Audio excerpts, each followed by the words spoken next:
Creativity. You love it. You hate it. You want to run from it, but you're trying to pull it closer and closer and closer because you know inside that creative moment, your success could be there. A little pinch of it, maybe a whole lot of it. But it's an addiction because we keep running into each other. Unplugged because we will always say yes to creativity. Totally Uncut because we all make mistakes. So turn it into a tool. This is Arroe Unplugged. Kind of weird. I've got a raccoon in my attic right now. Yeah, in my 30 years inside this beautiful home, it's never played out like this. Now, according to the experts, there are 2 entry points that this raccoon used to get inside my home. Spiritually speaking, what does any of this mean, right? Well, research shows that resources are readily available. Rather than being a goal-oriented person, it's time to invest in curiosity. To remain emotionally and mentally flexible, the changes are going to be rapid. Now, to the average person, what does that even mean, right? Well, let's break it down.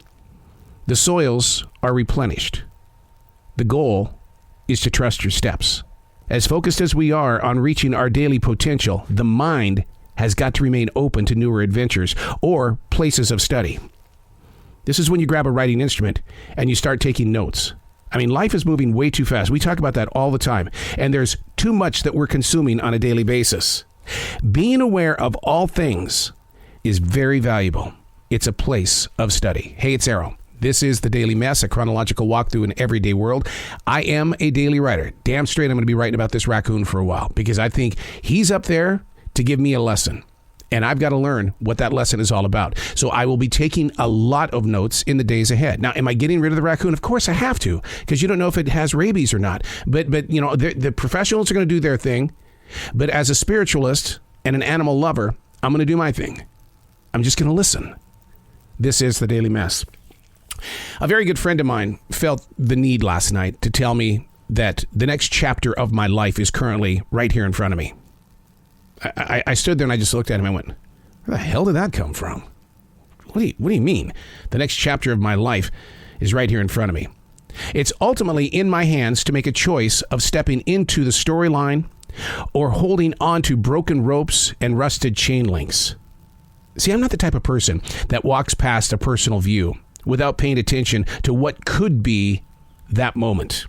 Which is every reason why I daily write, to document oddly designed conversations that come from out of nowhere. Knowing the reality of signals keeps the path prepared for seeds from other locations. What becomes the weed, though? You have weeds in your yard. You probably put that junk on the ground to get rid of the weeds, but the weeds keep coming back.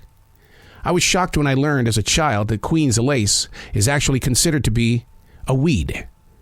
But yet, Queen's lace is absolutely stunning. Do you remove the Queen's lace from the story? How tall do sunflowers truly reach? The next chapter of a growing story, when the universe uses other people to plant visions inside undetermined decisions. Here's the question. Do you? Because I'm asking myself that. Do you? Do you what? It's the next chapter. The next step. The next walkway. Do you? Do you what? Well, do you? Okay. Do I what? Do I wear a seatbelt or do I take a chance of falling off the cliff? And in the process of falling, will I be able to fly? I'm Arroe, and that's The Daily Mess.